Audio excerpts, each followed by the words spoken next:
मी आमच्या शहरातील सर्वात मोठा ज्वेलर्स होतो. लोक लांबून माझ्याकडे दागिने बनवण्यासाठी येत असत. एके दिवशी एक नवविवाहित वधू दागिन्यांची ऑर्डर देण्यासाठी माझ्याकडे आली आणि म्हणाली, मी तुम्ही म्हणसाल ती किंमत देईल, पण मला माझ्या आवडीचे डिझाईन मिळायला हवे. त्या मुलीने मला तिच्या मोबाईलमधील ज्वेलरी सेटचा फोटो दाखवला आणि ती म्हणाली की मला असेच सेम दागिने 8 दिवसात तयार करून हवे आहेत. मला त्या मुलीचे बोलणे खूप विचित्र वाटले, कारण एक सामान्य डिझाईन बनवायला सुमारे 15 दिवस लागतात. मी म्हणेल तितकी किंमत ती द्यायला तयार होती. त्यामुळे मी स्वतःच्या हाताने तिने दाखवलेले डिझाईन ज्वेलरी सेट तयार केले. पण रात्री झोपेत मला एक विचित्र स्वप्न पडले, ज्यामुळे मी घाबरून उठलो. मी स्वप्नात पाहिले की ती मुलगी स्वप्नात माझ्यासमोर हात जोडून उभी होती आणि खूप घाबरलेली दिसत होती. ती मुलगी मला म्हणत होती की, पंकज, प्लीज माझी मदत कर. काही कॉलेजच्या मुलांनी मला एका फार्म हाऊसवर कोंडून ठेवले आहे आणि ते माझ्यासोबत. नमस्कार, माझे नाव पंकज आहे. आज मी तुम्हाला माझी कथा सांगणार आहे. मी लहानपणापासूनच प्रचंड गरिबी पाहिली होती.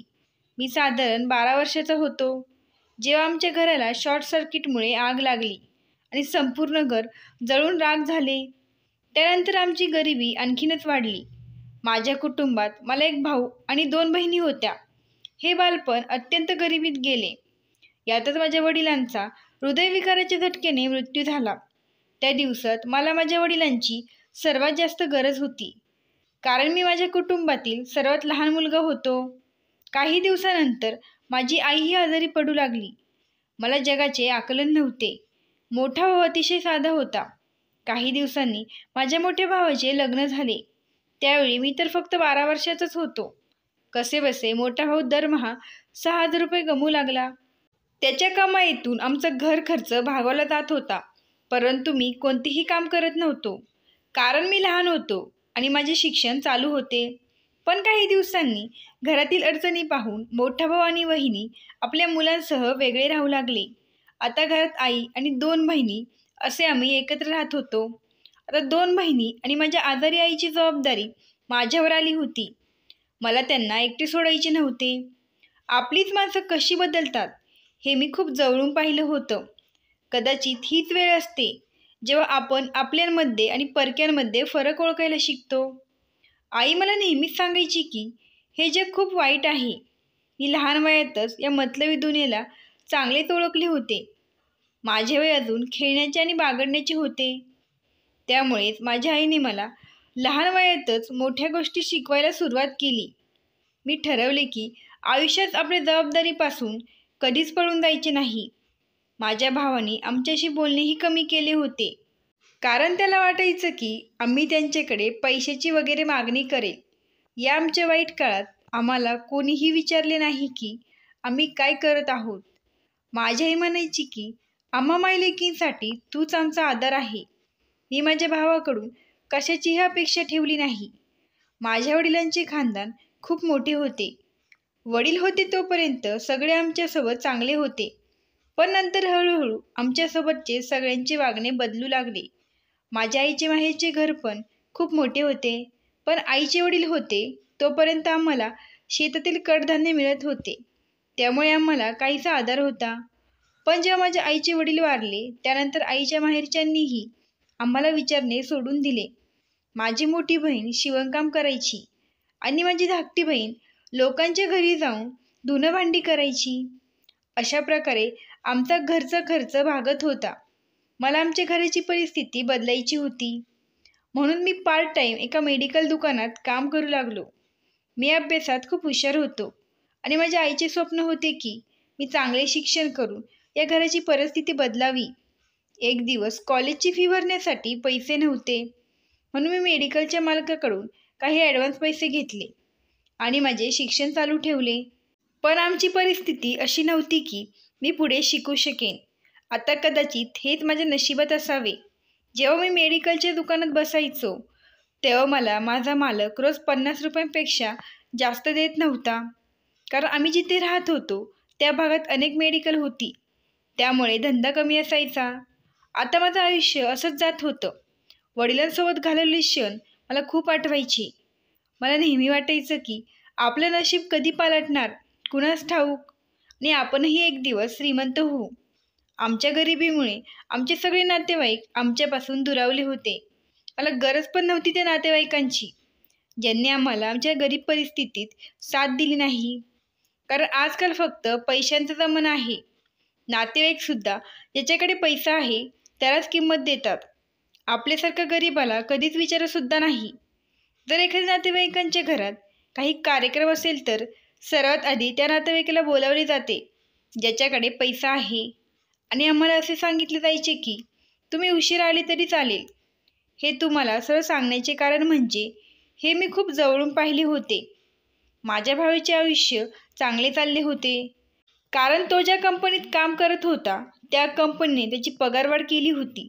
पण कुठेतरी तो आपल्या आई, बहिणी आणि भावाला विसरला होता. यात तीळ मात्र शंका नव्हती. माझ्या आईला माझ्याकडून खूप आशा होत्या. तिला माहीत नव्हते की एक दिवस तिचा मोठा मुलगा इतका बदलेल की तो कधीही त्याच्या कुटुंबाकडे मागे वळून पाहणार नाही. वडिलांसमोर बोलण्याची हिंमतसुद्धा भावात नव्हती. पण आज तो बायकोला घेऊन वेगळा राहू लागला होता.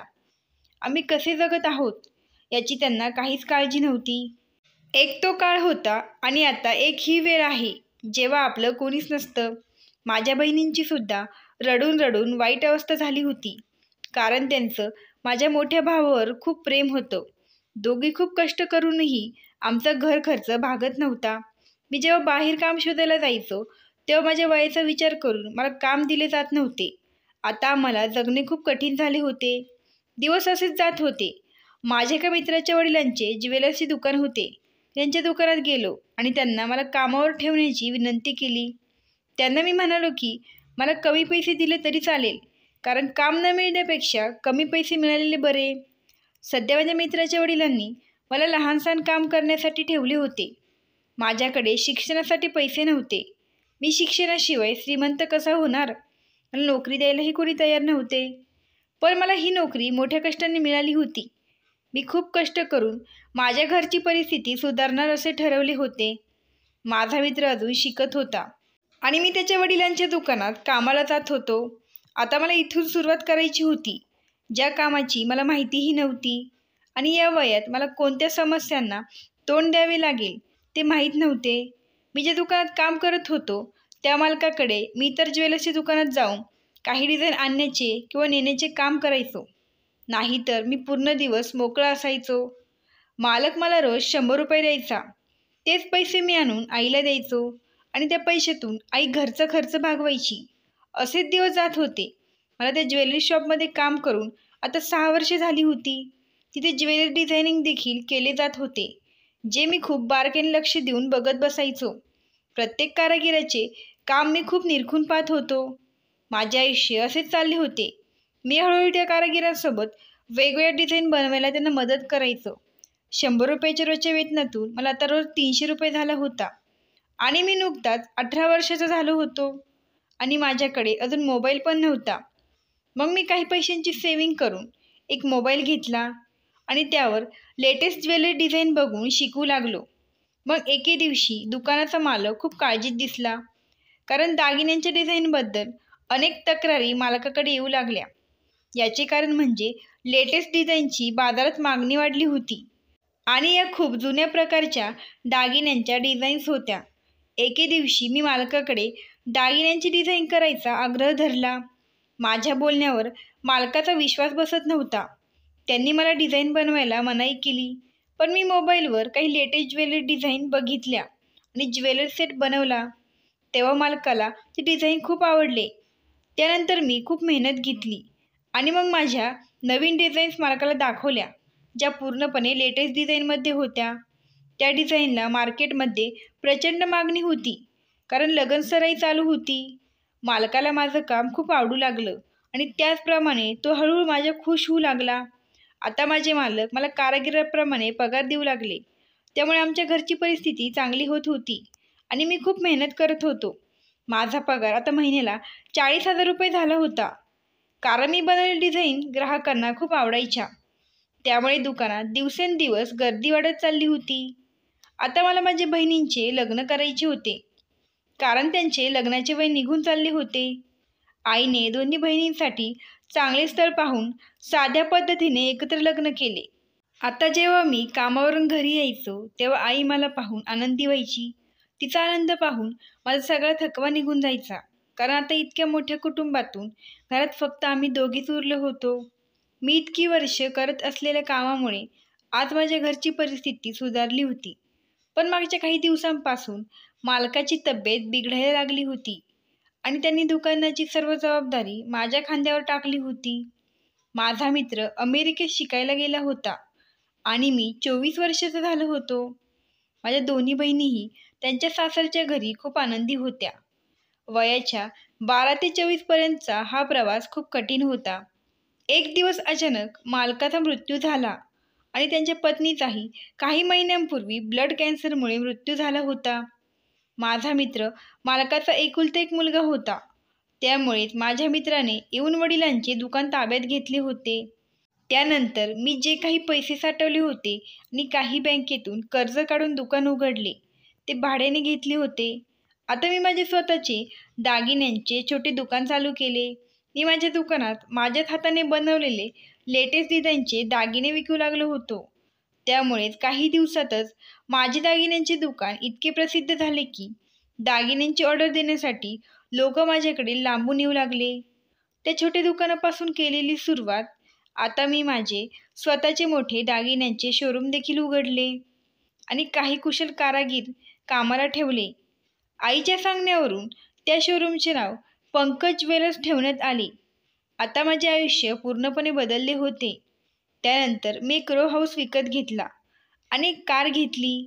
आता मी शहरातील सर्वात सुप्रसिद्ध असा मोठा ज्वेलर झालो होतो. माझ्या शोरूममध्ये मी वेगवेगळ्या डिझाईन बनवण्यासाठी कारागीर ठेवले होते. पण काही कस्टमरच्या मागणीनुसार मी स्वतःच डिझाईन बनवून द्यायचो. ग्राहकांचे म्हणणे असे होते की माझ्या शोरूममध्ये चांगल्या डिझाईनचे आणि दागिन्यांना लागणारी घडणावळ कमी दरात मिळतात. आता मी साधे दागिने सोडून लेटेस्ट पद्धतीचे दागिने बनवू लागलो. कारण लग्नाचे सीझन चालू होते, त्यामुळे दागिन्यांची बहुतेक मागणी वधूकडूनच असायची. त्यामुळे मी स्वतः आणि माझ्या कारागिरांकडून माझ्या बनवलेल्या लेटेस्ट प्रकारचे दागिने बनवून घ्यायचो. माझ्या कामाची दूरवर चर्चा होऊ लागली. लाखो रुपयांचे कपडे खरेदी करणाऱ्या श्रीमंत घरातील स्त्रियाही त्यांच्या लग्न कार्यात किंवा समारंभात घालण्यासाठी लागणारे दागिने त्या माझ्या पंकज ज्वेलर्स शोरूममधून घेण्यासाठी येत असत. अशा प्रकारे माझ्या नशिबाचा तारा चमकू लागला आणि माझा व्यवसाय वाढत गेला. आता आमचेही वाईट दिवस संपले होते. त्यामुळे ज्या नातेवाईकांनी आम्हाला आमच्या वाईट काळात साथ दिली नाही, आता त्याच नातेवाईकांचे आमच्या घरी येणे जाणे वाढले होते. घरात कशाचीही कमतरता नव्हती. मोठ्या कंपन्यांनी माझ्याशी संपर्क साधला आणि मी बनवलेले डिझाईनचे दागिने त्या कंपन्यांना पुरवले जाऊ लागले. आता मी माझ्या शोरूमच्या 2-3 शहरांमध्ये वेगवेगळ्या शाखाही उघडल्या होत्या. मी माझ्या हाताखाली अनेक कारागीर कामावर ठेवले होते. मी फक्त डिझायनिंग करायचो आणि बाकीचे काम त्यांच्याकडून करून घ्यायचो. त्यासोबतच काही मुलींनाही माझ्या शोरूममध्ये कामाला ठेवले होते. दिवाळी, दसरा किंवा कोणताही सण आला की माझ्या शोरूममध्ये इतकी ग्राहकांची गर्दी असायची की काही ग्राहक शोरूम उघडण्यापूर्वीच येऊन बसायचे.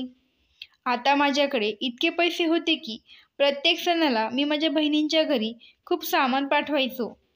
त्यामुळे दोन्ही बहिणी खूप आनंदी होत्या, कारण त्यांना त्यांच्या कुटुंबात अधिक मान मिळू लागला होता. माझा भाऊ पण आता आमच्या घरी येऊ लागला होता. पण मी माझ्या भावासोबत बोलत नव्हतो, कारण तो आम्हाला आमच्या वाईट परिस्थितीत सोडून गेला होता.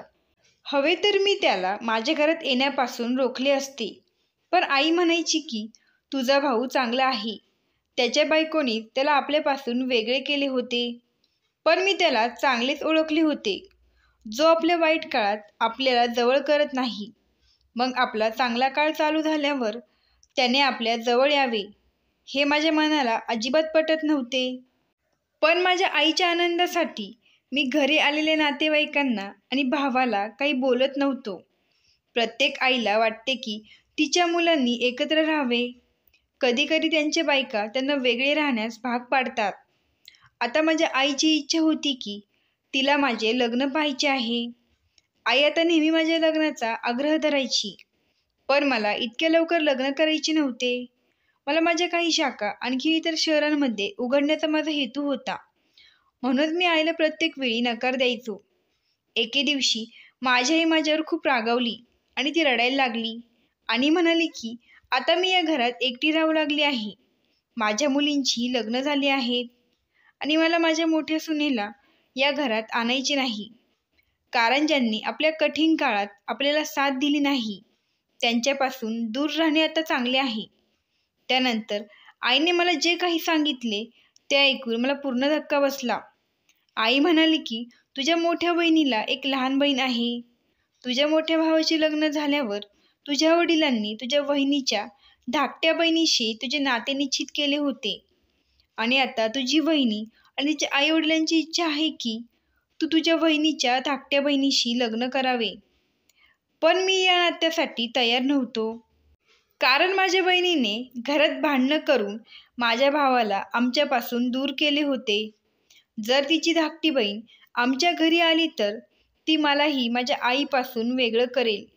मी आईला सांगितलं, आजपर्यंत मी माझ्या भावाला आणि बहिणीला माफ करू शकलो नाही. मग मी त्यांच्या बहिणीला माझी बायको कशी करणार? आई म्हणाली, बेटा, हे नातं तुझ्या वडिलांनी ठरवलं होतं. कारण त्यांना तुझ्या बहिणीची धाकटी बहीण तुझ्यासाठी पास पडली होती. तुझ्या बहिणीची धाकटी बहीण तुझ्याच वयाची होती. म्हणून तुझ्या वडिलांनी हे नातं पक्क केलं होतं. मी आईला सांगितलं की काही झाले तरी मी तिथे लग्न करणार नाही.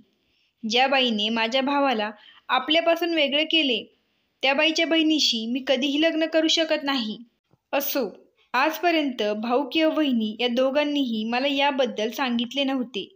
कदाचित याला कारण आपली गरिबी असावी.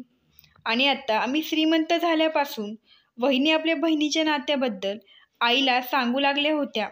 माझ्या नकारामुळे आईनेही वहिनीला स्पष्ट सांगून टाकले की त्याला तुझ्या बहिणीशी लग्न करायचे नाही. मी लहान असताना माझ्या बहिणीच्या बहिणीला पाहिले होते. आता ती कशी दिसते मला याबद्दल काहीही माहिती नाही. कारण ही खूप जुनी गोष्ट आहे. मला एवढेच कळले होते की त्या मुलीला इतर कुठेही लग्न करायचे नाही. पण मी लग्नाला नकार दिला. मग एक दिवस मी माझ्या शोरूममध्ये हिशोब करत बसलो होतो. तेव्हा एक मुलगी माझ्या दुकानात आली. ती मुलगी माझ्या दुकानात एक देखणं आणि स्मार्ट मुलासोबत आली. एवढी वर्ष मी हे काम करत असलो तरी आजपर्यंत मी एकाही मुलीकडे वाईट नजरेतून पाहिले नव्हते. पण ही मुलगी मला ओळखीची का वाटत होती हेच कळत नव्हते आणि माझी नजर तिच्यावरून हटत नव्हती. त्या मुलीने मला सांगितले की आम्ही तुमच्याकडे ऑर्डर देण्यासाठी आलो आहोत. माझी नजर पुन्हा त्या मुलीकडे गेली. कळत नाही का मी त्या मुलीवरून नजर हटवायला तयार नव्हतो. तेव्हा तिच्यासोबत असणाऱ्या मुलाने मला सांगितले की माझ्या भावी पत्नीला तुम्हाला एक डिझाईन दाखवायची आहे. तुम्हाला त्याच डिझाईनचा ज्वेलरी सेट तयार करायचा आहे. त्या मुलीने तिचा मोबाईल माझ्या हातात दिला आणि म्हणाली, मला या डिझाईनचा दागिन्यांचा सेट हवा आहे. त्या मुलीच्या चेहऱ्यावरून ती नाराज असल्याचे स्पष्ट दिसत होते. तिने मला एक फोटो दाखवला ज्यात लेटेस्ट पद्धतीचे ज्वेलरीचे डिझाईन केले होते. तो मुलगा खूप देखणा होता. तरी त्या मुलीचा मूड चांगला नव्हता आणि तिच्याकडे पाहून असे वाटत होते की तिला त्याच्याशी लग्न करायचे नव्हते. जर ही मुलगी त्या मुलासोबत शॉपिंगला आली असेल तर ती स्वतःच्या इच्छेने आली असावी. मग मुलीचा मूड खराब का आहे असे मनात अनेक प्रश्नोत्तरे घुमू लागली. पण मी काही न विचार करता डिझाईन तयार करण्याचे मान्य केले. तर हे डिझाईन खूप भारी डिझाईन होते. त्या मुलाने मला सांगितले की 8 दिवसात आम्हाला हे दागिने तयार करून हवे आहेत. कारण 8 दिवसांनी आमचे लग्न आहे. मी म्हणालो, पण साहेब, ही खूप नाजूक ज्वेलरी डिझाईन आहे. त्यामुळे आम्हाला अशी डिझाईन बनवायला जवळपास 15 दिवस लागेल. त्या मुलाने खूप आग्रह करून सांगितले की हे माझ्या होणाऱ्या बायकोचे आवडती डिझाईन आहे आणि 8 दिवसांनी आमचे लग्न आहे. त्यामुळे 8 दिवसाच्या आत हा सेट बनवून हवा आहे. जर तुम्ही म्हणाल तर मी तुम्हाला काही रक्कम वाढवून देतो. यावर मी म्हणालो, नाही नाही, तसे काही नाही असे म्हणत मला त्यांची ऑर्डर घ्यावी लागली. त्या मुलाने ज्वेलरी सेटचे पूर्ण पेमेंट केले आणि ते दोघेही तिथून निघून गेले. पण त्या मुलीचा निरागस चेहरा माझ्या डोळ्यासमोर का तरळत होता तेच मला कळत नव्हते. जणू त्या मुलीला माझ्याबद्दल काही द्वेष होता. मला कळत नाही की ती माझ्याकडे इतक्या टक लावून का पाहत होती आणि माझी नजर त्या मुलीच्या चेहऱ्यावरून हटत नव्हती. मग मी लगेच एका कारागिराला हाताखाली घेऊन ती डिझाईन बनवायला सुरुवात केली. रात्री मी घरीसुद्धा गेलो नाही, कारण मला ती ऑर्डर 8 दिवसाच्या आत पूर्ण करायची होती.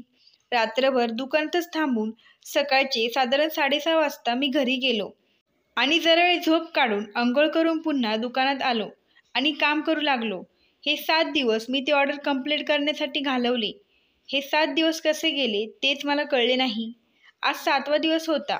आज संध्याकाळी 8 वाजता तो सेट कंप्लीट झाला आणि मी सुटकेचा निश्वास टाकला. मला माहीत नाही का हे डिझाईन मी इतक्या लवकर पूर्ण केले. यापूर्वी मी एवढ्या लवकर हेवी आणि नाजूक डिझाईन कधीच तयार केले नव्हते. कदाचित ती मुलगी खूप नशीबवान असेल, त्यामुळे माझे हात वेगाने काम करत होते. डिझाईन कंप्लीट करून मी घरी निघालो, कारण रात्रभर न झोपल्यामुळे मला झोप येऊ लागली होती. आज लवकर जेवण करून मी माझ्या बेडरूममध्ये झोपायला गेलो आणि विचार करू लागलो की इतका देखणा नवरा असूनही त्या मुलीचा मूड का खराब होता. तो मुलगा देखणा असण्याबरोबरच श्रीमंतही होता आणि तिला तिच्या आवडीचा दागिन्यांचा सेट मिळत होता. मग ती इतकी उदास का होती हेच कळत नव्हतं. तो विचार करत मी झोपी गेलो. पण पहाटे अचानक मला एक स्वप्न दिसले आणि ती मुलगी मला स्वप्नात दिसू लागली. ती मुलगी स्वप्नात मला म्हणत होती की, पंकज, प्लीज माझी मदत कर. काही कॉलेजच्या मुलांनी मला एका फार्म हाऊसवर कोंडून ठेवले आहे आणि ते माझ्यासोबत रोज मला मारहाण करत आहे. मी घाबरून उठलो आणि विचार करू लागलो की या मुलीशी माझा काय संबंध. मी त्या मुलीची ऑर्डर तयार केली आहे, पण मला कळत नाही की ती मुलगी माझ्या स्वप्नात कशी काय आली आणि ती मला कशी ओळखते. मी खूप अस्वस्थ झालो होतो आणि मग मला वाटले की कधी कधी असे होते की आपण आपल्या मनात जे काही जास्त आणतो ते आपल्या स्वप्नातही येऊ लागते. हे सर्व लक्षात आल्यावर मला आराम वाटू लागला आणि त्यानंतर मी पुन्हा झोपी गेलो. मग दुसऱ्या दिवशी मी दुकानात गेलो. तेव्हा दिवसभर त्या मुलीची वाट पाहत होतो. हा दागिन्यांचा सेट घ्यायला आज ती मुलगी किंवा तिचा होणारा नवरा नक्की येणार होता, कारण त्या मुलाच्या म्हणण्यानुसार उद्या त्या दोघांचं लग्न होणार आहे हे मला माहीत होतं. त्या मुलाने मला याचे पेमेंटही केले होते. मी दिवसभर वाट पाहिली, पण दागिन्यांचा सेट घ्यायला कोणीच आले नाही. यामागे काय कारण असावे असा विचार करून मी काळजीत पडलो. त्यानंतर आणखी 2-3 दिवस उलटून गेले, तरी दागिन्यांचा सेट घेण्यासाठी कोणीच आले नाही. अशातच 2 महिने निघून गेले आणि तो ज्वेलरी सेट मी अजून तिच्यासाठी ठेवला होता. आता जवळपास 3 महिने उलटून गेले होते. आज ती मुलगी पुन्हा माझ्या स्वप्नात आली. स्वप्नात मला एका धरणाजवळ असलेले एक फार्म हाऊस दिसत होते. त्या फार्म हाऊसचे नाव सुजाता फार्म हाऊस होते आणि मला ती म्हणू लागली की, पंकज, प्लीज माझी मदत कर. मला या मुलांपासून वाचव. मला यांनी 3 महिन्यांपासून या फार्म हाऊसवर कोंडून ठेवले आहे. आज सकाळी उठल्यावर माझी आई म्हणत होती की, पंकज, आजकाल तू झोपेतसुद्धा बडबड करत आहे. थोडा कामाचा लोड कमी कर, म्हणजे तू झोपेत बडबड करायचं बंद होशील. मलाही वाटले कदाचित जास्त कामामुळे मला स्वप्न पडत असावे. नाश्ता करताना आई म्हणाली, अरे, तुला सांगायचेच राहिले. तुझ्या बहिणीच्या बहिणीचे दुसरीकडे लग्न ठरले होते, पण लग्नाच्या 5-6 दिवस अगोदर ती कोणासोबत तरी पळून गेली. तिची ज्या मुलासोबत लग्न ठरले होते त्या मुलाचे मागच्याच महिन्यात लग्न झाले आहे. आपण बरे झाले त्यांना नकार दिला होता. हे ऐकून मला थोडासा आनंद वाटला. आमच्या कोणत्याही नातेवाईकाचे वाईट झाले तर सर्वात आधी मला आनंद व्हायचा, कारण त्यांनी आमच्या वाईट काळात आम्हाला खूप त्रास दिला होता. आज दुकानात गेल्यावर मी माझी टिफिन बॅग माझ्या गाडीत विसरलो, कारण माझ्या डोक्यात ते धरण आणि फार्म हाऊस होते. मी सेल्स गर्लला माझे टिफिन बॅग आणायला सांगितले, पण माझ्या डोक्यातून ते जात नव्हते. मी दिवसभर त्या स्वप्नाचा विचार करत होतो. ते धरण आणि सुजाता फार्म हाऊस मला पाहिल्यासारखे वाटत होते. असो, आईने 5 दिवसांनी घरी एक पूजेचा कार्यक्रम ठेवला होता, कारण माझे शोरूम ओपन होण्यापूर्वी तिने देवाला नवस केला होता. त्यामुळे सत्यनारायण पूजेचे आयोजन करण्यात आले होते. आईला आमच्या सर्व नातेवाईकांना घरी पूजेचे आमंत्रण द्यायचे होते. मी हा निर्णय आईवर सोडला की तिला ज्याला पाहिजे त्याला बोलू शकते, कारण माझे कोणत्याच नातेवाईकांसोबत पटत नव्हते. आईने माझ्या दोन्ही बहिणींनाही बोलावून घेतले. आईला ही पूजा खूप मोठी करायची होती. त्यासाठी आम्ही 1 महिन्यापासून तयारी करत होतो. त्यामुळे आईला जास्तीत जास्त लोकांना आमंत्रित करायचे होते. पूजेसाठी भाऊ आणि वहिनी पण 2-3 दिवस अगोदरच आले होते. मला जाणवत होते की वहिनीचा मूड पण खूप खराब आहे. पण माझ्या आईने सांगितलेल्या एका गोष्टीने मला खूप आश्चर्य वाटले. आई म्हणाली की तू माझ्यासोबत तुझ्या भावाच्या सासरवाडीत चल. आपण त्यांना पूजेचे आमंत्रण देऊन येऊ. कारण त्यांच्या मुलीशी माझे लग्न मोडले होते. त्यामुळे कदाचित त्यांच्या मनात आमच्या विरुद्ध अनेक तक्रारी असतील आणि त्यांची मुलगी कोणासोबत तरी पळून गेली होती. आई म्हणाली आपण त्यांच्या घरी गेल्यावर त्यांना बरे वाटेल. पण मी आईसोबत तिकडे जायला तयार नव्हतो. मी आईला सांगितले की वहिनीला तिच्या माहेरच्या घरी आमंत्रण द्यायला घेऊन जा. पण मी जाणार नाही. मला कोणत्याही परिस्थितीत माझ्या वहिनीच्या घरी जायचे नव्हते. कारण मी माझ्या भावाशी आणि त्याच्या बायकोशीही बोलत नव्हतो. मी आईला स्पष्ट नकार दिल्यावर माझी आई वहिनीला आमंत्रण द्यायला घेऊन त्यांच्या माहेरच्या घरी गेली आणि त्यांनी आनंदाने आमंत्रण स्वीकारले. मला असे वाटते की जेव्हा परिस्थिती बदलते तेव्हा सर्वात आधी नातेवाईक बदलतात. मग परिस्थिती चांगली असो वाईट, नातेवाईकांची वागणूक ही परिस्थितीनुसार बदलते. सर्व पाहुण्यांच्या उपस्थितीत पूजेचा कार्यक्रम पार पडला. पण आजही रात्री ती मुलगी माझ्या स्वप्नात आली आणि म्हणत होती की पंकज मला वाचव, मी संकटात आहे. सकाळी उठल्यावर माझे डोके गरगर करत होते. मी लवकर आवरून दुकानात गेलो. हिशोब झाल्यावर मला पुन्हा रात्रीचे स्वप्न आठवले. ती मुलगी एका धरणाच्या कडेला असलेल्या फार्म हाऊसवर होती आणि माझ्याकडे मदतीची याचना करत होती.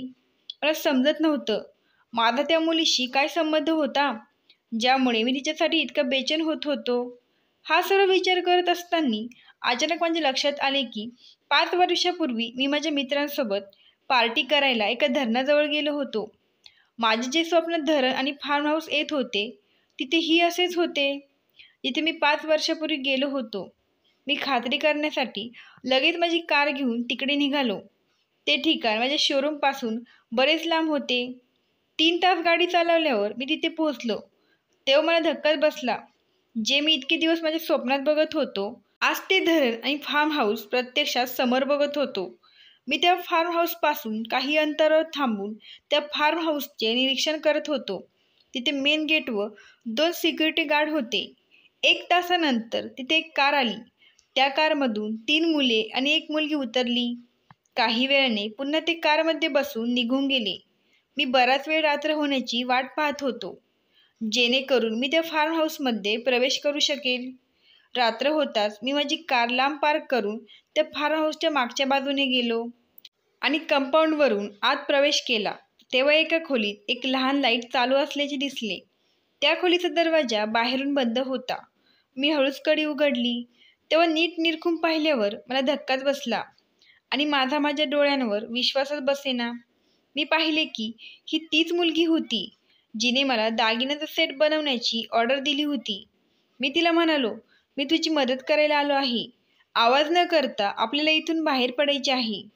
कारण बाहेर 2 सिक्युरिटी गार्ड होते. तिची अवस्था खूप वाईट झाली होती. ती माझ्या जवळ येण्यास घाबरत होती. पण जेव्हा उजेडात तिने मला पाहिले तेव्हा तिने मला मिठी मारली आणि रडू लागली. मी तिला शांत केले आणि तिथून बाहेर काढले आणि गाडीजवळ आल्यावर मी तिला गाडीत असलेली शाल दिली, जी माझी आई वापरायची, आणि आम्ही तिथून निघालो. वाटेत एका ठिकाणी मी गाडी थांबवली आणि आमच्या दोघांसाठी चहा घेतला आणि पुन्हा प्रवास चालू केला. आता चहा पिल्यानंतर जरा तिला बरे वाटू लागले होते. मी तिला विचारले, तू इथे कशी आली आणि तुझ्यासोबत काय घडले? यावर ती सांगू लागली की एक दिवस मी कॉलेजच्या बाथरूममधून बाहेर पडत असताना एक मुलगी त्या बाथरूममध्ये गेली आणि त्यानंतर ती माझ्याकडे आली आणि मला म्हणू लागली की तू माझे नाव आणि माझा मोबाईल नंबर बाथरूममध्ये का लिहिला? खरं तर मी जाण्याआधी तिथे कोणीतरी बऱ्याच मुलींची नावं आणि मोबाईल नंबर लिहिले होते. मी तिला सांगत होते की मी ते लिहिले नाही, पण तिला माझ्यावर संशय होता. ती म्हणाली, आता तू बघ मी तुझी कशी वाट लावते. त्यानंतर हे प्रकरण कॉलेजच्या प्रिन्सिपलपर्यंत गेले आणि त्यांनी आमच्या दोघींना काही दिवसांसाठी सस्पेंड केले. खरं तर यात आमच्या दोघींचीही चूक नव्हती. त्यानंतर काही दिवसांनी माझे लग्न ठरले होते. एक दिवस मार्केटमध्ये घरी जात असताना अचानक एक कार माझ्या जवळ येऊन थांबली आणि त्या कारमधून 3 मुले खाली उतरली आणि त्यांनी मला जबरदस्तीने त्या कारमध्ये बसवले आणि त्या फार्म हाऊसला नेऊन तिथे कोंडून ठेवले. दुसऱ्या दिवशी ते पुन्हा आले तेव्हा त्यांच्यासोबत ती मुलगीसुद्धा होती. ती मला म्हणू लागली, तुला बाथरूममध्ये मुलींची नावं लिहिण्यात खूप मजा वाटते ना, आता बस इथे नावं लिही. त्यानंतर त्यांनी मला खूप मारले आणि ते निघून गेले. गेटवर असलेले वॉचमन मला जेवायला घेऊन यायचे. त्या मुलांनी त्यांना सांगितले होते, पण जेव्हा कधी ती मुलगी आणि ते मुलं यायचे तेव्हा मला ते खूप मारहाण करायचे. माझी काही चूक नसतानाही मी अशा परिस्थितीला तोंड देत होते. खरं तर हा एक गैरसमज झाल्यामुळे हा प्रकार घडला होता. ती मला म्हणाली, तुम्ही माझी मदत करायला कसे काय आला? तुम्हाला कसे कळले मी इथे आहे? तेव्हा मी तिला सांगितले, तू माझ्या स्वप्नात यायची आणि माझ्याकडे मदतीची याचना करायची. खरं तर तिला या गोष्टीवर विश्वास बसत नव्हता आणि मलाही विश्वास बसत नव्हता, पण परमेश्वराची काही कृपा असावी. रात्री उशीर झाल्यामुळे मी तिला माझ्या घरी घेऊन गेलो. घरी गेल्यावर बेल वाजवताच आईने दार उघडले. तेव्हा आई त्या मुलीला पाहून म्हणाली, ही तुझ्यासोबत कशी काय? मी आईला विचारले, आई तू हिला कशी काय ओळखते? तेव्हा आई म्हणाली, ही तुझ्या भावाची मेव्हणी आहे. आता मी पूर्णपणे गोंधळलो होतो. आई म्हणाली, ही तर पळून गेली होती, मग तुझ्यासोबत काय करत आहे? ही तीच मुलगी तुझ्या भावाची मेव्हणी आहे. तिच्याशी तुझे नाते वयाच्या 12व्या वर्षी निश्चित झाले होते. हो, मी तीच मुलगी आहे, असे म्हणत ती रडू लागली. मी तिला शांत करण्याचा प्रयत्न करत होतो आणि आईला तिच्यासोबत घडलेले सर्व काही सांगितले. पण आईला स्वप्नांचा विषय खरा वाटत नव्हता. आईने तर तोंडावरच हात ठेवला होता. मग आई म्हणाली, देव तारे त्याला कोण मारी? आता आईलाही या गोष्टींवर विश्वास बसत होता. आईने आम्हाला जेवायला वाढले. जेवताना मी तिला सांगितले की तुझे ज्या मुलासोबत लग्न ठरले होते त्याचे मागच्याच महिन्यात लग्न झाले आहे आणि तुझ्या घरच्यांना असे वाटत आहे की तू कोणा मुलाबरोबर पळून गेली आहे. यावर ती पुन्हा रडू लागली. तेव्हा आईने मला बडबड केली आणि गप्प केले. त्यानंतर त्या मुलीचे आईपदराने डोळे पुसू लागली. मी तिला पुन्हा प्रश्न केला, आता तू पुढे काय करणार? तेव्हा ती म्हणाली की मला त्या मुलाशी लग्न करायचे नव्हते, मला दुसऱ्या मुलाशी लग्न करायचे होते. मी म्हणालो, कोण होता तो? त्याचे नाव काय आहे? यावर ती म्हणाली की पंकज, मला आवडणारा मुलगा तू आहेस. मी तुझ्यावर खूप प्रेम करते. आपलं लहान असतानाच लग्न ठरलं होतं, म्हणूनच माझ्या मनात तुझ्याबद्दल स्वप्न होती. पण तुमच्या घरात गरिबीमुळे त्रासलेल्या माझ्या बहिणीकडे पाहून माझ्या आईवडिलांनी ठरवलं होतं की त्यांच्या धाकट्या मुलीची मोठी झाल्यावर दुसरीकडे लग्न करतील, कारण ते आपल्या धाकट्या मुलीला त्याच घरात पाठवू इच्छित नाही जिथे त्यांच्या मोठ्या मुलीला गरिबीचा त्रास भोगावा लागत होता. पण मला तुझ्याशीच लग्न करायचं होतं, म्हणूनच मी प्रत्येक वेळी तुझ्यासाठी माझ्या आईवडिलांना समजवण्याचा प्रयत्न केला. जेव्हा जेव्हा माझ्यासाठी स्थळ यायचे तेव्हा मी फक्त तुझ्यासाठीच हट्ट करायचे आणि रात्रंदिवस तुझी गरिबी संपावी म्हणून मी देवाकडे प्रार्थना करायचे. मग जेव्हा तुझ्या घरची परिस्थिती चांगली झाली तेव्हा तुझी वहिनी म्हणजे माझी बहीण आमच्या घरी आली आणि माझ्या आईवडिलांना आपल्या नात्यासाठी तयार केले आणि माझ्या बहिणीने सांगितले की ती आमच्या नात्याबद्दल तिच्या सासूशी पुन्हा बोलेल. पण कदाचित असे घडणे माझ्या नशिबात लिहिले नव्हते, म्हणून तुझ्या आईने तुझ्याशी आपल्या नात्याबद्दल बोलले तेव्हा तू आपल्या नात्याला नकार दिलास. जेव्हा माझ्या आईवडिलांनी आपल्या नात्याला होकार दिला तेव्हा तू नाही म्हणू लागला. मग माझ्या आईवडिलांनी माझ्या भावाच्या मित्राशी माझे नाते जुळवले, जो खूप सुंदर आणि श्रीमंत देखील होता. त्या मुलामध्ये काही दोष नव्हता.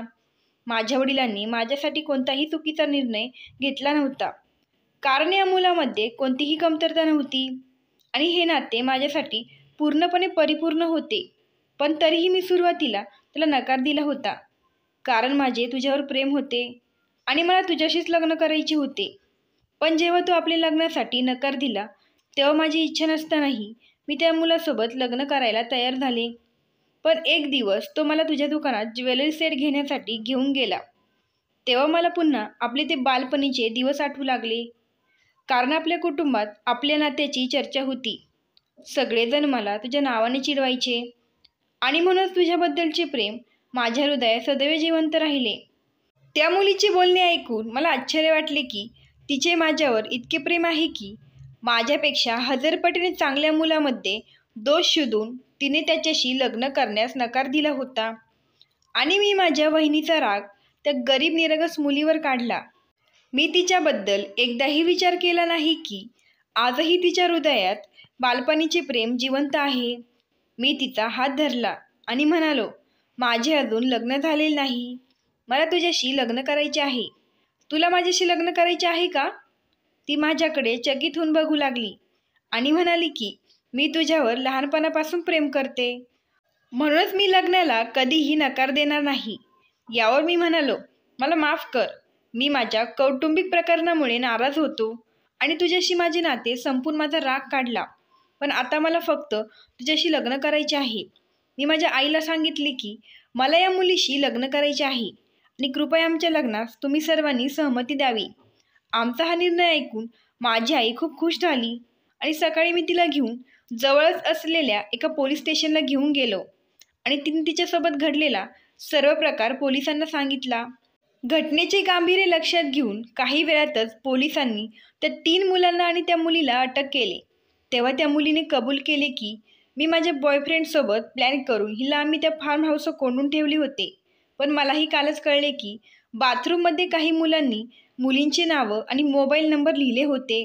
ती मुलगी माफी मागत होती. तिलाही पश्चाताप होत होता. खरं तर हा प्रकार एक गैरसमज झाल्यामुळे घडला होता. त्यामुळे त्यांना माफ करण्यात आले आणि पोलिसांनी त्यांना समज देऊन सोडून दिले. कारण ते सर्व कॉलेजची मुलं होते. त्यांचे करिअर खराब झाले असते. तिकडे माझ्या आईने माझ्या वहिनीला सर्व काही सांगितले. आईपेक्षा माझ्या वहिनीला जास्त आनंद झाला, कारण आमच्या घरची परिस्थिती बदलल्यामुळे वहिनीलाही तिच्या बहिणीने माझ्याशी लग्न करावे असे वाटत होते. वहिनींनी आणि त्यांच्या घरच्यांनी आमची माफी मागितली. जिचे माझ्यावर लहानपणापासून प्रेम होते, मी तिच्यासोबत लग्न केले.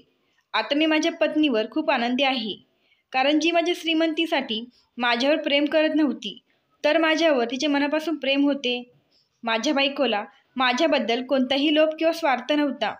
मी माझ्या कुटुंबात खूप आनंदी आहे आणि माझा भाऊ आणि वहिनी पण आमच्या घरी राहू लागले आहेत. आम्ही सर्वजण आता एकत्र राहतो आणि मी माझा व्यवसाय देखील खूप पुढे घेऊन गेलो आहे. मित्रांनो, ही गोष्ट आवडल्यास लगेच सबस्क्राईब करा. धन्यवाद. आभारी आहोत.